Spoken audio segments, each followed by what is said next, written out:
Un pueblo que había experimentado la libertad más extraordinaria del universo, estaba, en cuestión de meses, regresando a la esclavitud. No fueron forzados ni engañados por fuerzas exteriores. Estaban haciendo esto voluntariamente. Intercambiaron el espíritu por la letra, la fe por la regla, la cruz por la circuncisión. Y todo esto mientras creían estar agradando a Dios, que habría llevado a cristianos libertos a desear nuevamente el yugo que Cristo ya había roto. ¿Qué tipo de influencia silenciosa es capaz de hacer que la gracia parezca sospechosa y el legalismo atractivo? Pablo, con palabras afiladas como una espada, escribe una de las cartas más directas e inflamadas de todo el Nuevo Testamento. No está solo defendiendo una doctrina, está luchando por almas. Y lo que esta batalla nos revela es algo que sigue vivo, actual,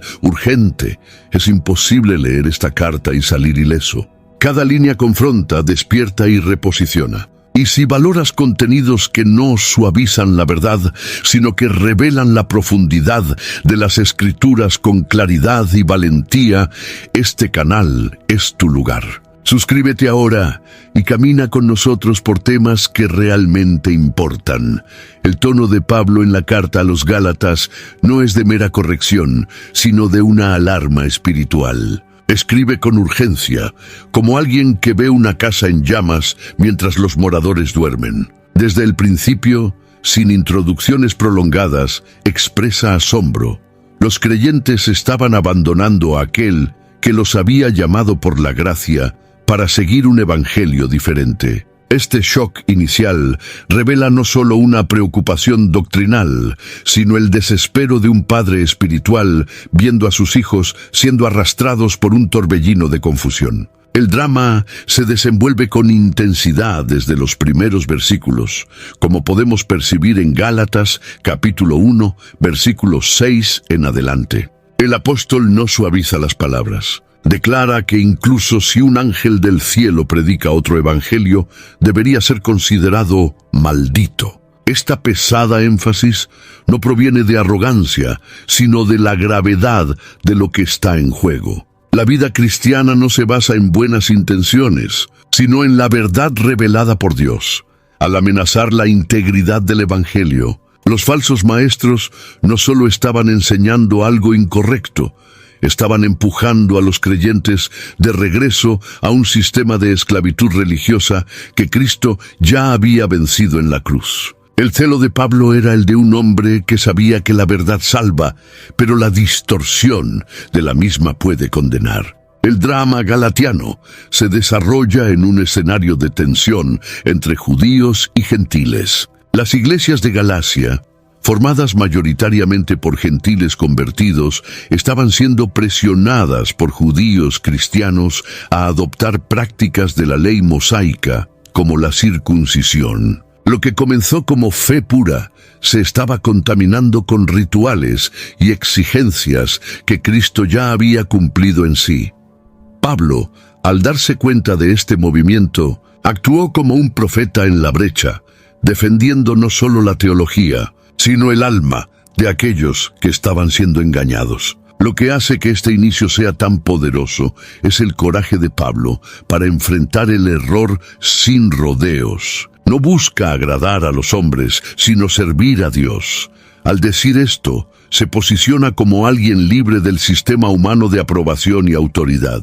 Esta posición es vital para el resto de la carta, ya que establece que su mensaje no proviene de hombres, ni por medio de hombres, sino por revelación directa de Jesucristo. Esta origen divina confiere a su palabra un peso que no puede ser ignorado o relativizado. La alerta resonada por Pablo sigue resonando a través de los siglos. En tiempos donde la verdad es frecuentemente diluida para volverse más aceptable, su carta nos recuerda que el Evangelio no es una opinión ajustable, sino una revelación inmutable. Lo que estaba en riesgo no era una preferencia teológica, sino la propia libertad conquistada por Jesús.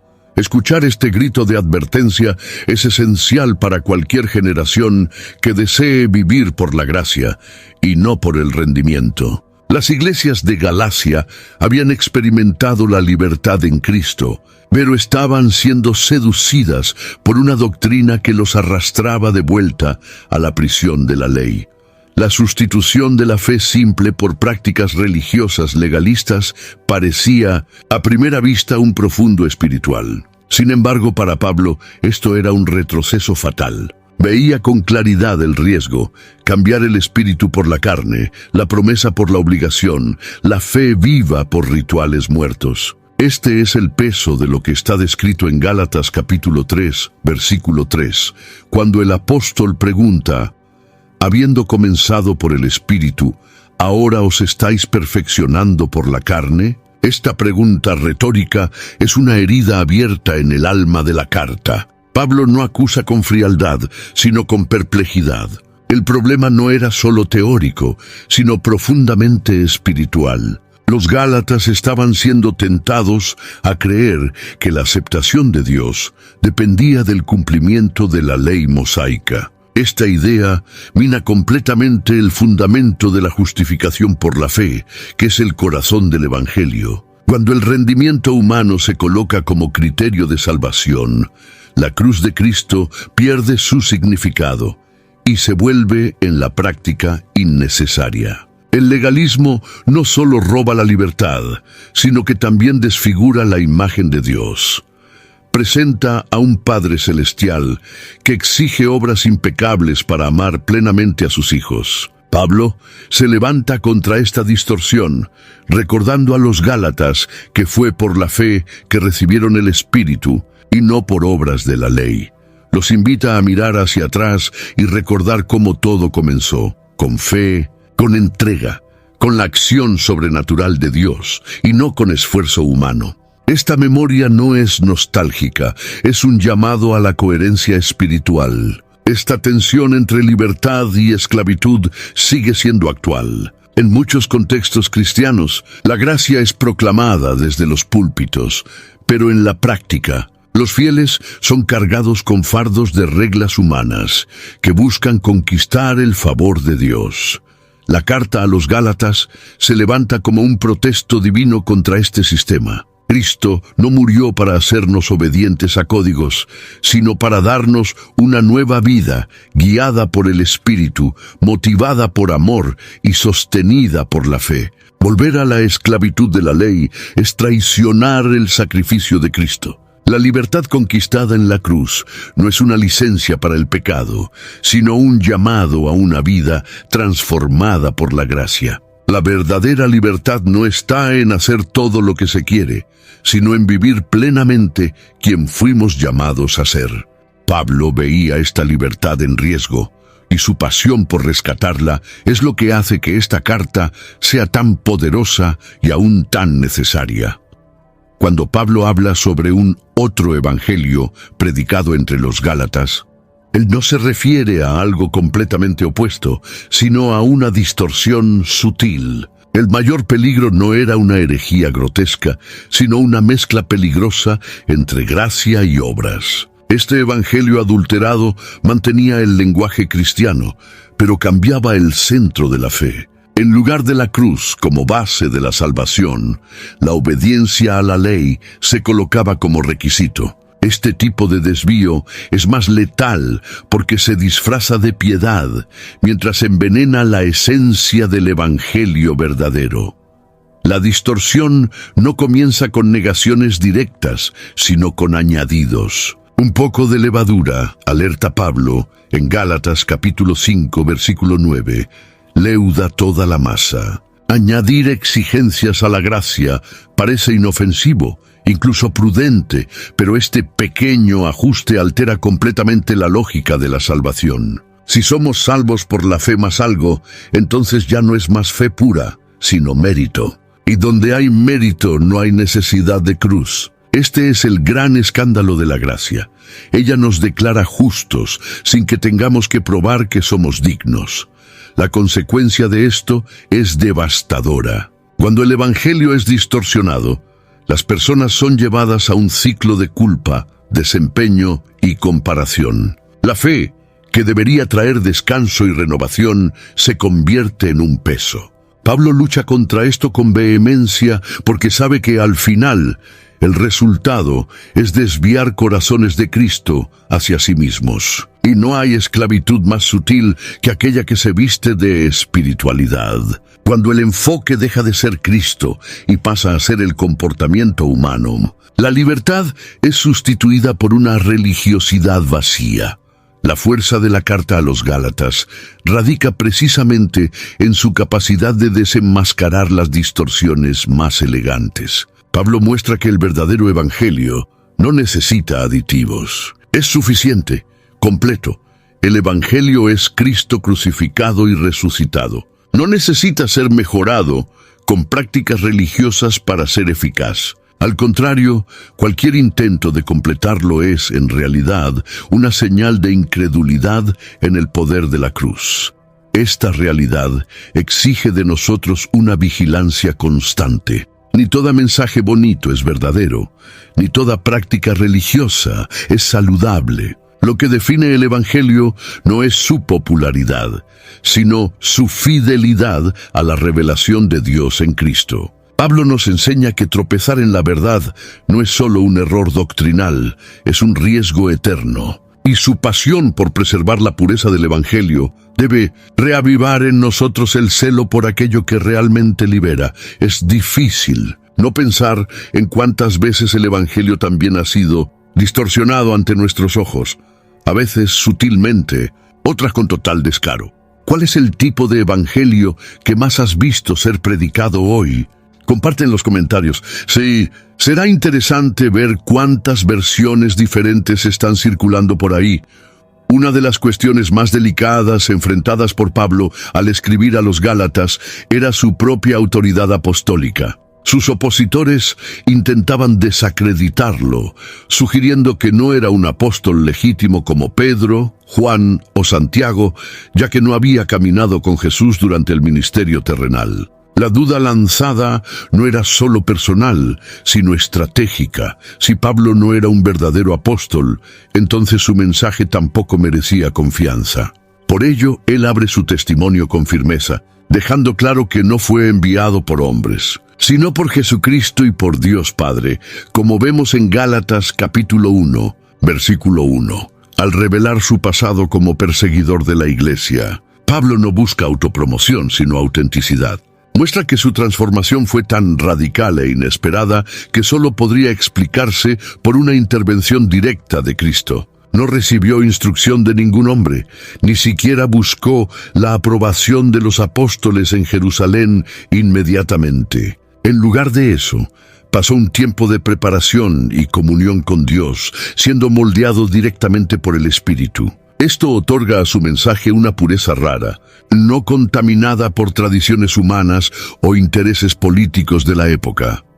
El hecho de que Pablo sea una figura fuera del sistema incomodaba a muchos líderes judaizantes, que se veían como guardianes legítimos de la fe. Sin embargo, era precisamente esta libertad de Pablo la que lo convertía en un instrumento eficaz para alcanzar a los gentiles. No estaba atado a las costumbres y estructuras de los judíos, lo que le permitía comunicar el Evangelio con claridad a aquellos que estaban fuera. Esto, sin embargo, no significaba que su mensaje era inferior o menos verdadero. Al contrario, venía directamente de la fuente, de Jesucristo glorificado.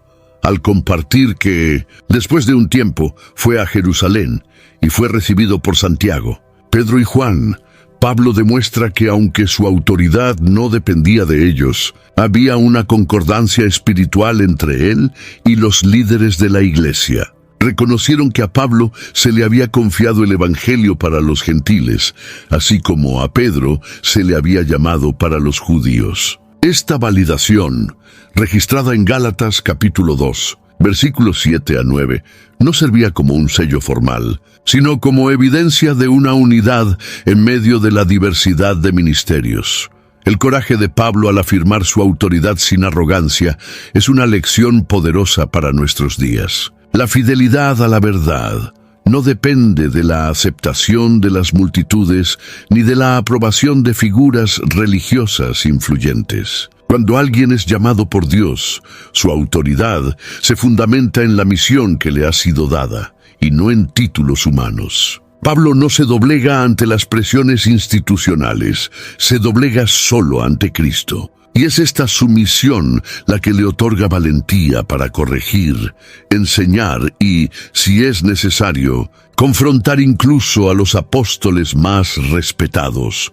Cuando Pablo finalmente se dirige a Jerusalén para encontrar a los principales líderes de la iglesia, Pedro, Santiago y Juan, el clima no era de competencia sino de confirmación. Lleva consigo a Bernabé y a Tito, un griego no circuncidado, como símbolo vivo de la libertad que había sido concedida a los gentiles. La presencia de Tito no era accidental. Pablo lo trae intencionalmente como prueba de que la fe en Cristo era suficiente, sin necesidad de las prácticas de la ley mosaica. Este momento se describe en Gálatas capítulo 2, versículos 1 a 3, como una reunión privada con los que eran considerados columnas de la iglesia. La tensión que planeaba sobre este encuentro era enorme. Había, tras las cortinas, hombres infiltrados, los llamados hermanos falsos, que intentaban restringir la libertad de los convertidos gentiles. Querían sigilosamente someter a los nuevos creyentes a la antigua alianza. Pablo, sin embargo, no cedió ni un instante. Sabía que el evangelio no podría ser negociado para mantener apariencias o agradar a líderes religiosos. Lo que estaba en juego no era una cuestión cultural, sino la integridad de la verdad. Y en ese momento decisivo, la verdad prevaleció. Los apóstoles de Jerusalén, al escuchar la explicación de Pablo, reconocieron la gracia que le había sido dada. Se dieron cuenta de que el mismo Dios que operaba entre los judíos por medio de Pedro, estaba actuando entre los gentiles por medio de Pablo. Esta percepción generó algo raro y precioso: comunión. La unidad entre los líderes no se basó en uniformidad de métodos, sino en la fidelidad a un mismo Señor. El Evangelio tenía varias expresiones culturales, pero una única esencia: Jesucristo, crucificado y resucitado. Este encuentro también nos revela un principio importante. El Evangelio necesita ser preservado, pero también necesita ser confirmado. Pablo, incluso con su autoridad divina, entendió el valor del diálogo con los hermanos. No buscaba aprobación, pero sabía que la comunión fortalece la misión. La verdad del Evangelio nunca está en disputa cuando todos los involucrados están sometidos al Espíritu. Fue por esta sumisión mutua que la Iglesia permaneció unida, incluso ante presiones tan intensas. As a contractor, I don't pay for materials I don't use. So why would I pay for stuff I don't need in my mobile plan? That's why my Biz Plan from Verizon Business is so perfect. Now I can choose exactly what I want, and I only pay for what I need. Right now, with my Biz Plan, get our best price, as low as $25 a line. Visit Verizon.com/business to get started today. New lines only. Price per month with 5+ lines. Includes auto pay and paper-free billing and promotional discounts. Taxes, fees, economic adjustment charge. Applicable add-ons, prices, and terms apply. Guarantee applies to base monthly rate and stated discounts only. Add-on prices additional. Offers in March 31st, 2026. Are you a forward thinker? Then you need an HR and finance platform that thinks like you do. Workday is the AI platform that helps propel your organization, your workforce, and your industry into the future. Workday, moving business forever forward. I had that dream again. My small business needs to hire, but I don't use LinkedIn, and I hire an energy vampire. But also they're a literal vampire. And suddenly my team is spending all their time sharpening wooden stakes and buying bulk silver and rehearsing ancient chants, and then I wake up. Don't let hiring nightmares ruin your dreams. LinkedIn Jobs' new AI assistant takes insights from over 1 billion professionals to create a short list of the best fits for you. Post your job for free at linkedin.com/quality. Start hiring today with LinkedIn.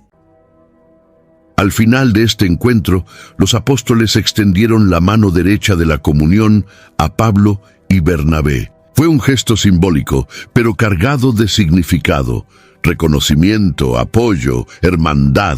Y con este gesto, la misión a los gentiles ganó una fuerza aún mayor. El Evangelio ya no estaba limitado a Jerusalén. Ahora avanzaba con libertad por las carreteras del Imperio Romano. Y por medio de hombres diferentes, pero comprometidos con la misma verdad, el mensaje de Cristo comenzó a alcanzar los confines de la tierra. La convivencia entre judíos y gentiles en la nueva fe cristiana no era simple. Había resistencias profundas, arraigadas en siglos de tradición, rituales y separaciones culturales. Pedro, incluso siendo uno de los líderes que había aceptado la misión de Pablo a los gentiles, titubeó cuando se vio presionado por hermanos judaizantes. En un momento crucial, comenzó a evitar comer con los gentiles por miedo a los de la circuncisión. Esta actitud no era solo personal, estaba negando en la práctica la verdad del Evangelio. Por eso, Pablo lo reprende abiertamente, como vemos en Gálatas capítulo 2, versículo 11 en adelante. La escena es intensa. No se trata de una disputa de ego entre dos apóstoles, sino de una batalla por la integridad de la fe cristiana. La conducta de Pedro, influyente como era, podría causar un efecto dominó de hipocresía entre los creyentes. Y fue exactamente lo que sucedió. Otros judíos, incluso Bernabé, fueron arrastrados por la misma disimulación. Lo que podría parecer solo una elección personal de convivencia se transformó en una amenaza a la unidad y a la pureza del Evangelio.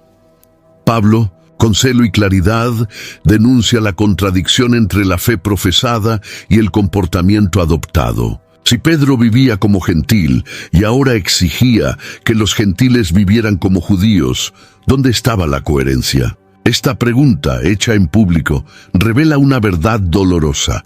Incluso los líderes más respetados pueden fallar, y cuando lo hacen, deben ser corregidos con firmeza y amor. Pablo no lo hace por vanidad, sino por fidelidad a la verdad.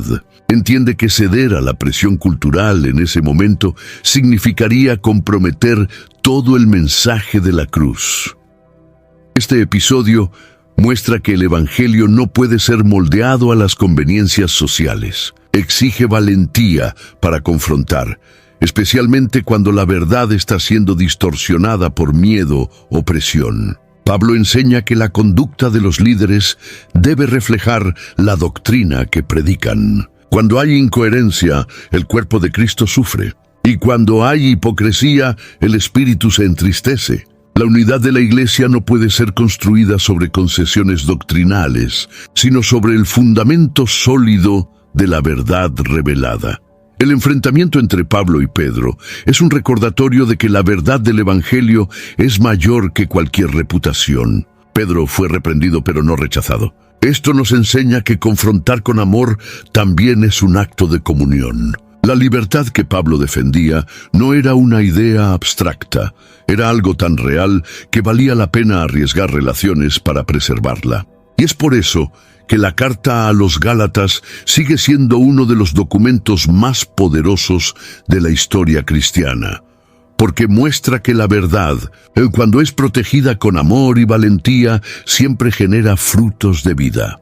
En el punto más sensible de la carta, Pablo revela la columna vertebral de todo el Evangelio. El ser humano no es justificado por obras de la ley, sino mediante la fe en Jesús Cristo. Esta declaración encontrada en Gálatas capítulo 2, versículo 16, es más que una doctrina teológica. Es un divisor de aguas entre dos alianzas. Justificación significa ser declarado justo ante Dios, no por mérito personal, sino por la confianza en lo que Cristo realizó en la cruz. Para Pablo, no había término medio, o la salvación es por la fe o no es salvación alguna. Esta convicción nace de la experiencia personal del apóstol. Él había sido celoso con respecto a la ley, un fariseo ejemplar, irreprensible a los ojos de los hombres. Pero todo esto se convirtió en estiércol cuando conoció la gloria de Cristo. La justificación por la fe fue la liberación de una vida de esfuerzo constante para intentar agradar a Dios basándose en méritos propios. Esta liberación, sin embargo, no llevó a Pablo al relajamiento espiritual, sino a una entrega aún más profunda. Como él mismo declara, Ya no era él quien vivía, sino Cristo quien vivía en él. Esta doctrina no es solo un argumento contra el legalismo judío, es una base vital para la vida cristiana. La fe que justifica también transforma. Al creer en Cristo, el hombre recibe una nueva identidad, no más condenado, sino aceptado, no más esclavo, sino hijo. Eso cambia todo. La motivación para obedecer deja de ser el miedo al rechazo divino y pasa a ser el amor por un Dios que nos declaró justos sin que mereciéramos. La fe verdadera, entonces, no es pasiva. Ella produce frutos, mueve el corazón, altera el carácter. El error de los judaizantes era imaginar que la ley podría complementar la obra de Cristo. Ellos veían la cruz como necesaria, pero insuficiente. Este pensamiento, disfrazado de celo, es una afrenta a la suficiencia del sacrificio de Jesús. Cuando se intenta sumar cualquier mérito humano a la obra de la cruz, en la práctica se está diciendo que ella no fue suficiente. Pablo combate esta idea con todo el vigor, porque entiende que diluir la justificación por la fe es como remover la sangre de la cruz. El Evangelio se convierte en vacío. La justificación por la fe sigue siendo la muralla que protege el Evangelio contra los ataques de la religiosidad. Es por medio de ella que el pecador es declarado justo, incluso siendo todavía imperfecto. Es por esta verdad que la cruz se vuelve preciosa. Y es por este motivo que Pablo escribe con tanta pasión. Él no está defendiendo una idea, sino el corazón del plan de Dios. La fe que justifica es el portal a la libertad, en la gracia y a la vida abundante que Jesús vino a ofrecer. Al profundizar su argumento, Pablo presenta un contraste impactante. Aquellos que viven bajo la ley están bajo maldición, mientras que los que viven por la fe participan de la promesa. En Gálatas capítulo 3, versículo 10, él recuerda que está escrito: «Maldito todo aquel que no permanezca en todas las cosas que están escritas en el libro de la ley para hacerlas». Este es el peso insoportable de la antigua alianza. Exige perfección absoluta. Un solo desliz es suficiente para poner al individuo bajo condenación. La ley no tiene misericordia, exige justicia total.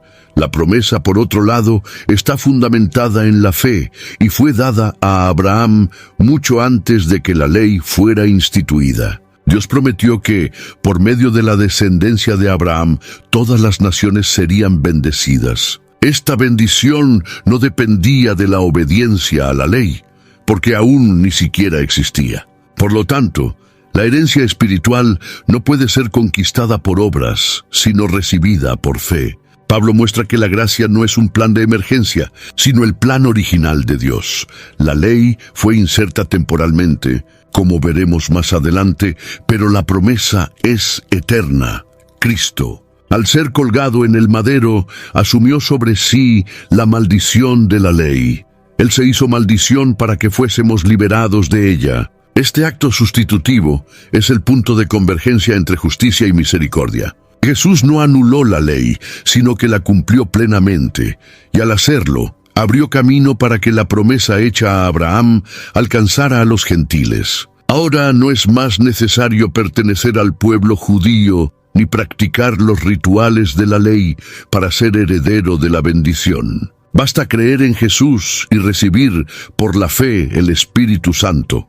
Esta comparación entre maldición y promesa revela la diferencia radical entre el sistema de la ley y el de la gracia. La ley revela el pecado, pero no ofrece poder para vencerlo. La gracia, por su parte, revela a Cristo y ofrece el Espíritu para una nueva vida. Quien vive por la ley intenta en vano alcanzar el cielo por sus propios méritos. Quien vive por la gracia reconoce su quiebra moral y se lanza en los brazos de la misericordia divina. Esta es la verdadera libertad.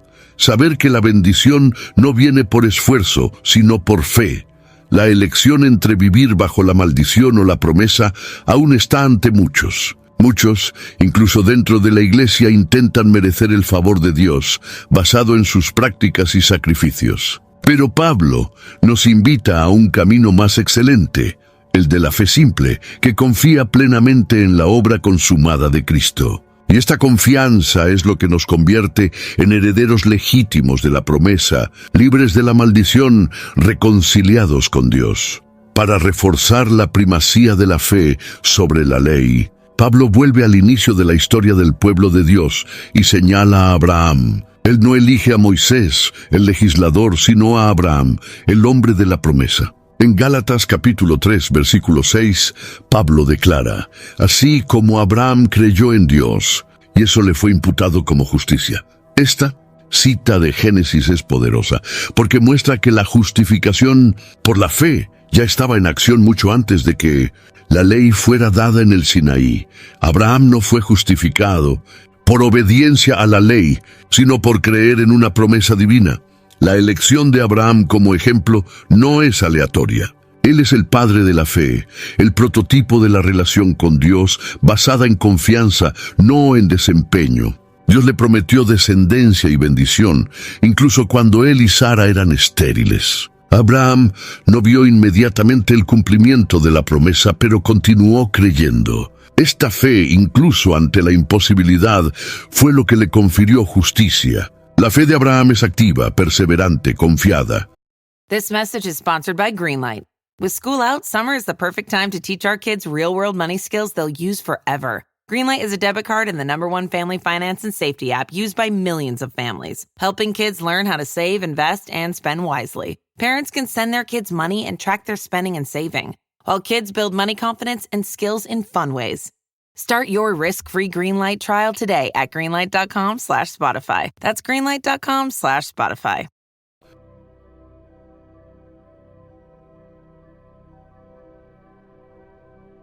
Y es este tipo de fe que Pablo propone a los Gálatas como modelo de la verdadera espiritualidad. La ley, que vino siglos después, no anula la promesa hecha a Abraham. No fue dada para sustituir la fe, sino para revelar la necesidad de ella. La promesa es anterior, superior y eterna. Cuando los judaizantes intentaron imponer la ley a los gentiles, estaban, en la práctica, ignorando lo que Dios había hecho con Abraham. Estaban proponiendo una espiritualidad basada en esfuerzo humano, cuando el propio Dios había iniciado todo con una promesa recibida por fe. Este error es más que una falla de interpretación. Es una desconexión del plan redentor de Dios. Al decir que los que tienen fe son hijos de Abraham, Pablo amplía la identidad del pueblo de Dios. Ya no son solo los descendientes físicos de Israel, sino todos los que creen, independientemente de etnia o cultura. Esta inclusión radical es uno de los frutos más valiosos de la nueva alianza. La familia de la fe se construye no por sangre humana, sino por la sangre de Cristo. Y esta familia lleva la bendición prometida a Abraham, ser canal de bendiciones para todas las naciones. Volver a la historia de Abraham es como volver a los orígenes de la gracia. Él nos recuerda que Dios no busca perfección, sino fe, que la relación con el Creador siempre ha sido basada en la confianza y no en el desempeño. Y que la verdadera justicia nunca fue fruto de la ley, sino de la promesa. Esta es la invitación de Pablo: redescubrir en Abraham la simplicidad y el poder de la fe que precede cualquier regla, rito o tradición. La tensión entre la promesa y la ley alcanza un punto crucial cuando Pablo explica la función temporal de la ley mosaica. En Gálatas capítulo 3, versículo 24. Él afirma que la ley fue nuestro ayo para conducirnos a Cristo. La palabra ayo designa a un tutor, alguien encargado de cuidar a un niño hasta que alcance madurez. Esta imagen es poderosa porque revela que la ley no era el fin, sino un medio, una etapa necesaria para prepararnos para la plenitud de la fe en Jesús.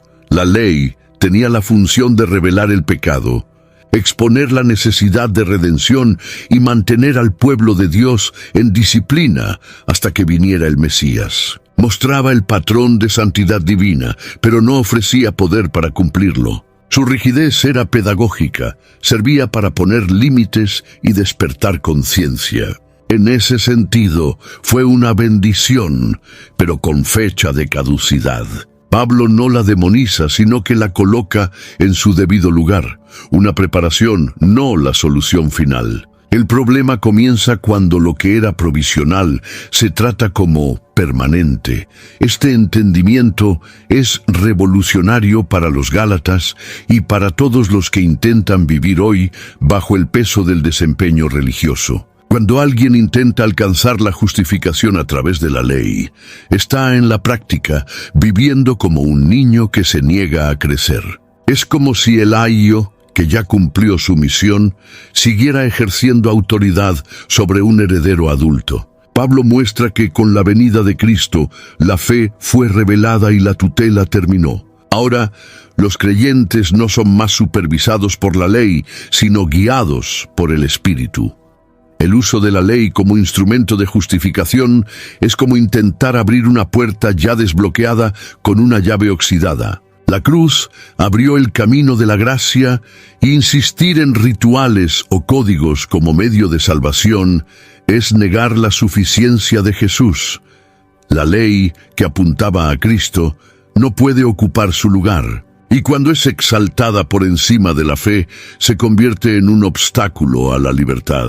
Pablo quiere que los Gálatas se den cuenta de que ya no son menores bajo tutela. Han madurado en la fe y deben vivir como herederos libres.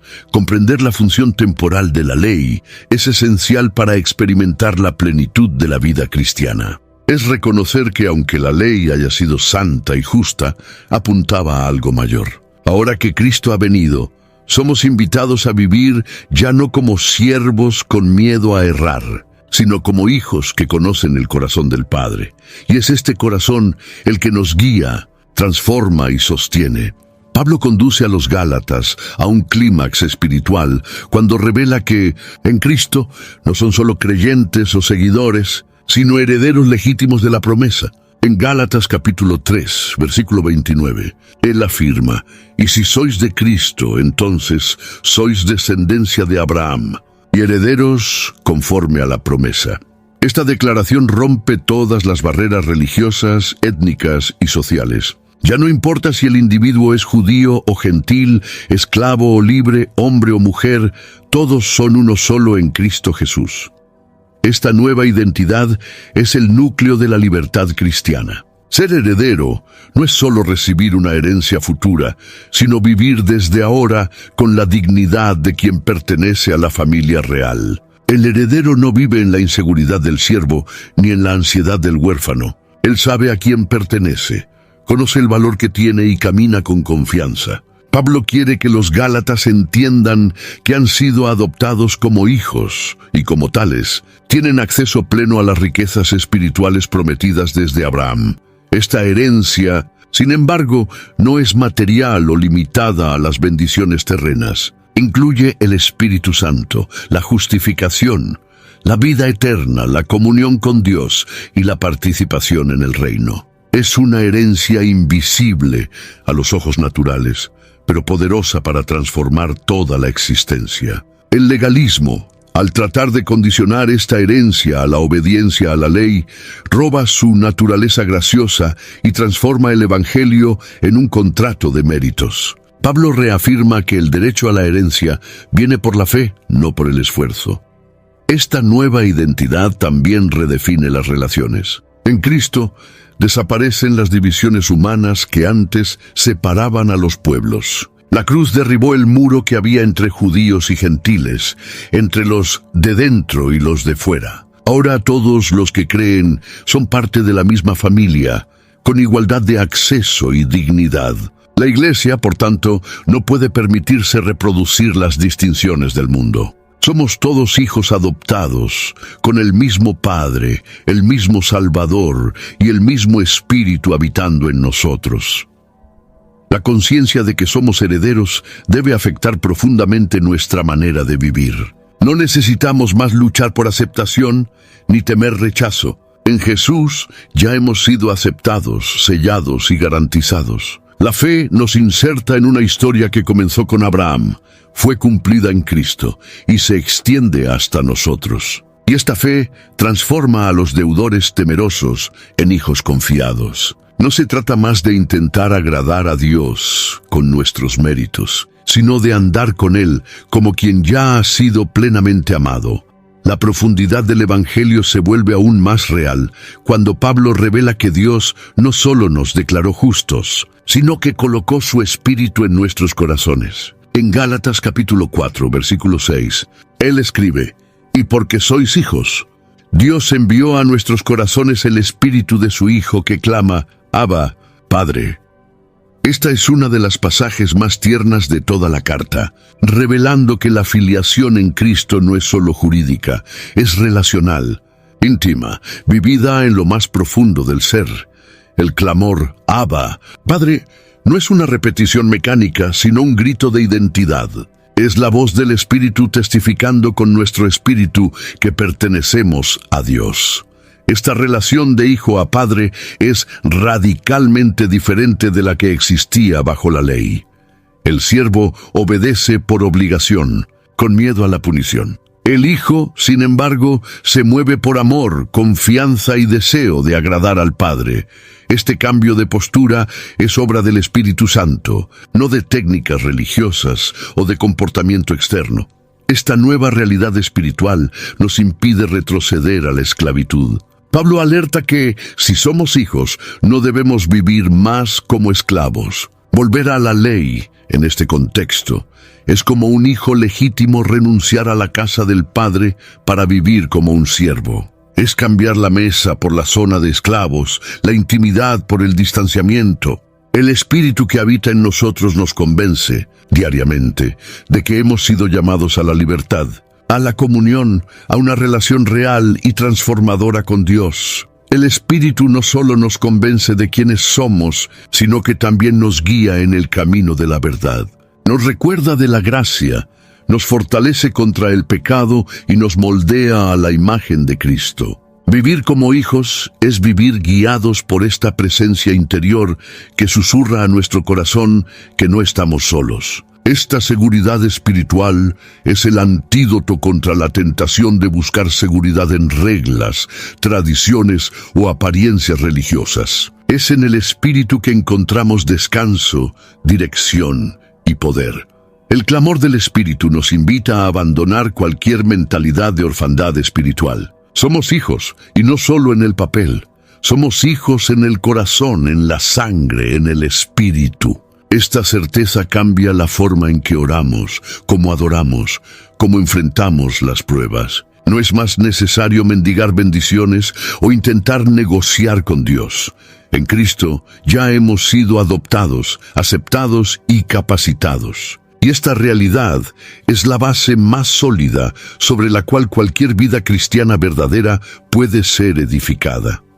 Pablo recurre a una ilustración audaz para enseñar sobre la libertad en Cristo. Recuerda la historia de Abraham, Sara y Agar, comparando a las dos mujeres con los dos pactos. En Gálatas capítulo 4, versículos 22 a 26, afirma que Agar representa el pacto del Sinaí, que genera hijos para la esclavitud, mientras que Sara representa el pacto de la promesa, que genera hijos libres. Esta analogía era impactante, especialmente para los judíos que se glorificaban en su descendencia abrahámica. Pablo, sin embargo, redefine la filiación espiritual con base en la promesa. No en la línea física. Agar, la esclava egipcia, tuvo un hijo según la carne, Ismael. Su embarazo fue resultado de la impaciencia humana, de la tentativa de anticipar los planes de Dios por medios propios. Ya Sara, estéril y avanzada en edad, generó a Isaac según la promesa, en total dependencia del poder divino. Esta diferencia entre actuar por la carne o confiar en la promesa es el núcleo de la argumentación paulina. Los que insisten en vivir por la ley están espiritualmente colocándose al lado de Agar, tratando de obtener herencia por esfuerzo y no por fe. Esta comparación tiene implicaciones profundas para la identidad de los creyentes. Pablo declara que los hijos de la promesa son como Isaac, libres, herederos, nacidos de arriba. Ya los hijos de la esclava son aquellos que aún viven bajo el yugo de la ley, buscando justificación por méritos. Al decir esto, él no solo defiende la libertad cristiana, sino que invita a los Gálatas a romper de forma definitiva con cualquier sistema que los lleve de vuelta a la esclavitud espiritual. No hay lugar para la neutralidad, o se vive como libre o como esclavo. Pablo va más allá y dice que así como Ismael persiguió a Isaac, los hijos de la carne siempre perseguirán a los hijos del espíritu. Esto se manifiesta en las presiones religiosas, en las críticas contra la gracia, en los ataques a la libertad. La religión legalista teme la libertad porque no puede controlarla. Pero Pablo es enfático. Los hijos de la esclava no heredarán con los hijos de la libre. La libertad no puede coexistir con la esclavitud. El Evangelio no puede ser mezclado con la ley. Uno necesita ser expulsado para que el otro florezca. Esta metáfora de los dos pactos nos obliga a una elección clara. O vivimos por la confianza en las promesas de Dios, como hijos de la libre, o intentamos conquistar nuestro espacio por esfuerzo, como hijos de la esclava. El Evangelio nos llama a la libertad, no a la performance. Nos invita a confiar, no a controlar. Y esta confianza es lo que nos convierte en verdaderos hijos, libres para amar, servir y vivir de acuerdo con el Espíritu, no con la presión de la religiosidad. Después de demostrar la supremacía de la promesa sobre la ley, Pablo hace un llamado directo a los Gálatas. Para la libertad fue que Cristo nos libertó. Permaneced pues firmes y no os sometáis de nuevo a un yugo de esclavitud. Esta frase, registrada en Gálatas capítulo 5, versículo 1, es como una trompeta de alerta y una convocatoria a la resistencia. La libertad conquistada por Cristo no puede ser tratada con descuido. Es un don precioso, pero también una responsabilidad que exige firmeza y vigilancia. La libertad cristiana no es un permiso para el pecado, sino una capacitación para vivir en el Espíritu. Muchos confunden libertad con libertinaje y otros, por miedo al exceso, acaban retornando al legalismo. Pablo muestra que ninguno de los extremos representa el verdadero evangelio. El yugo de la esclavitud puede venir disfrazado de santidad, pero su esencia es siempre la tentativa humana de sustituir la obra de Cristo por méritos personales. Este yugo debe ser rechazado con valor y convicción. Pablo advierte que aceptar prácticas de la ley como condición de salvación, como la circuncisión, anula los efectos de la cruz. Quien intenta justificarse por la ley se separa de la gracia. Esta es una afirmación fuerte y directa. O Cristo es todo, o Él no es nada. No hay espacio para mezclar los dos pactos. El Evangelio exige exclusividad. Cristo no vino para ser un complemento a la religión antigua, vino para cumplirla y establecer algo completamente nuevo.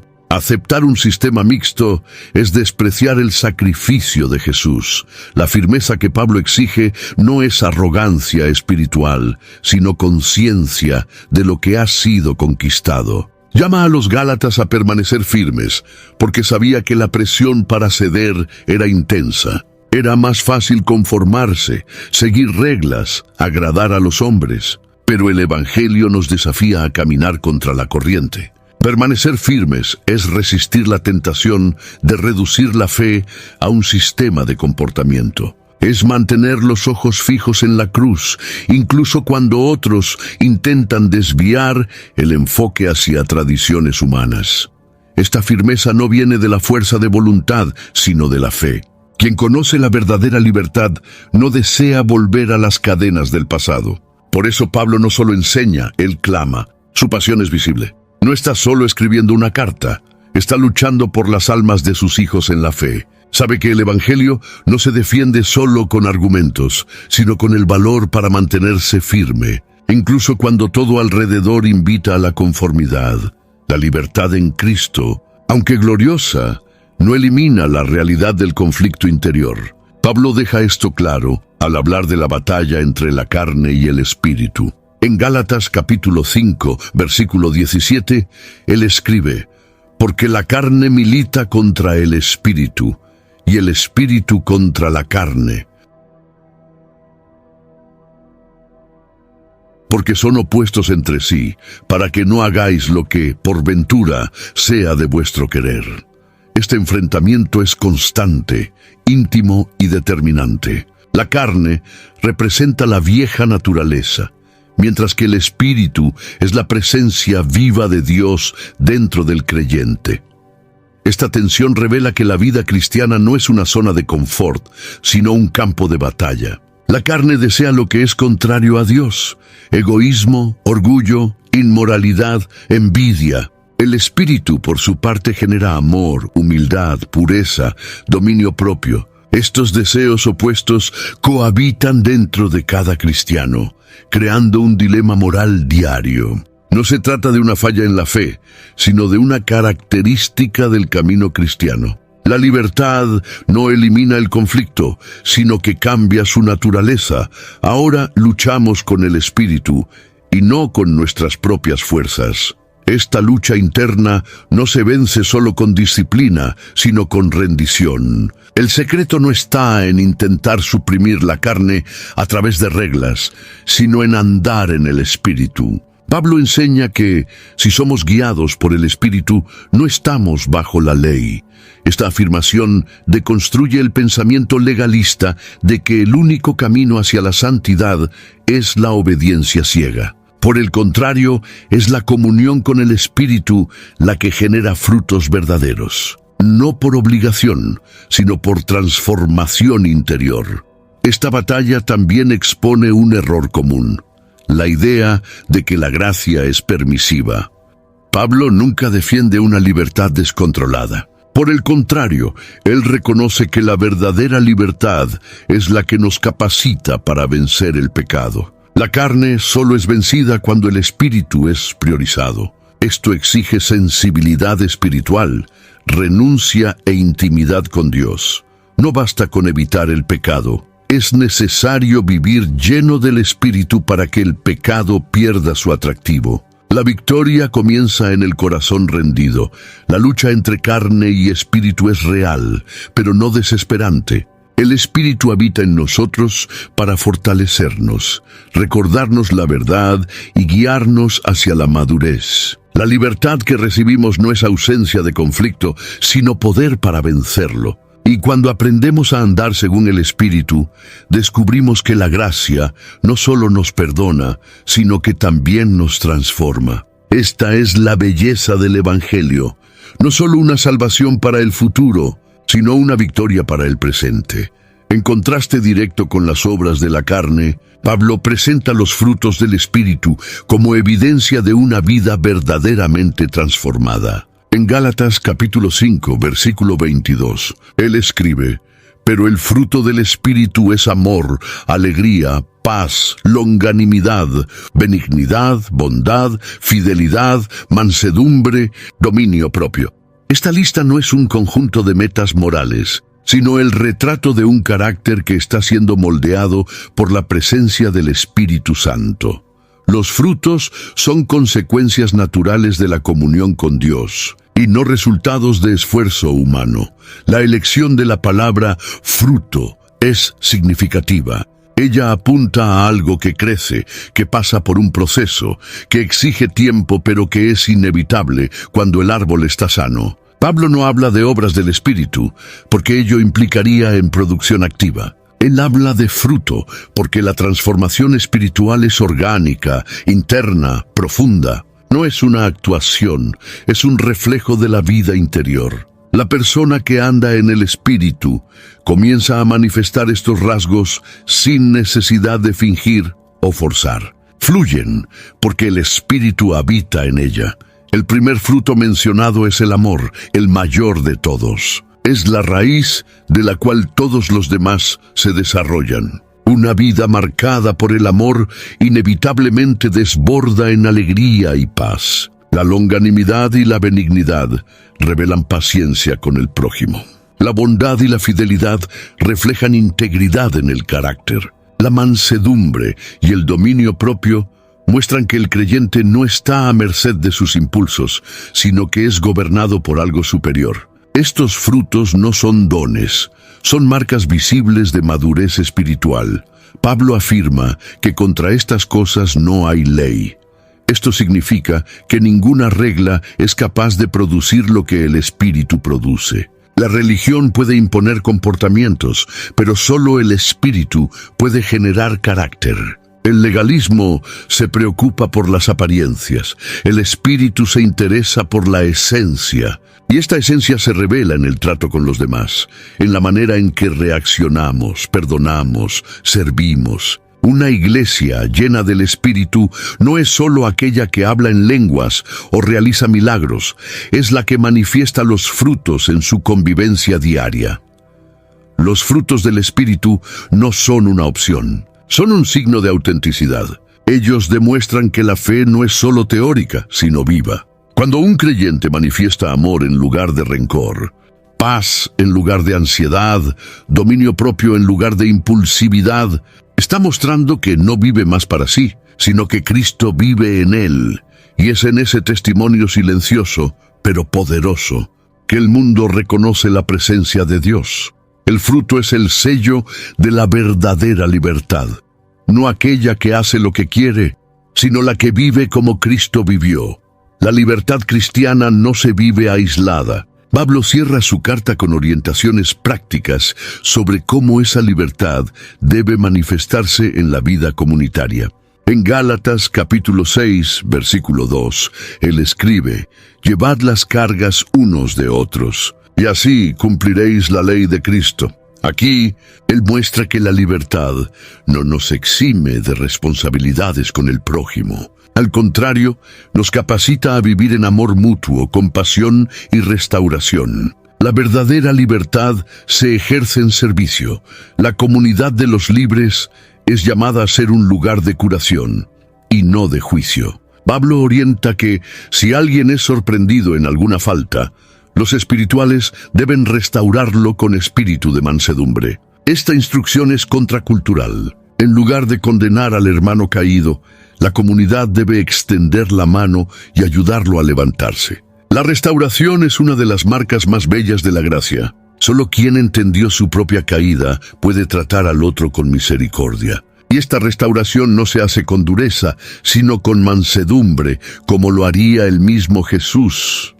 Además de restaurar, los creyentes son llamados a cargar los fardos unos de otros. Esto implica empatía, disposición para escuchar y participación práctica. No se trata de una vida individualista, sino colectiva. La libertad no se usa para desvincularse de los problemas ajenos, sino para abrazarlos con compasión. Pablo presenta un modelo de iglesia donde las relaciones son moldeadas por el amor y no por reglas. Esta vivencia refleja la ley de Cristo, la ley del amor sacrificial, que va más allá de la obligación. What if an appliance emergency didn't have to be?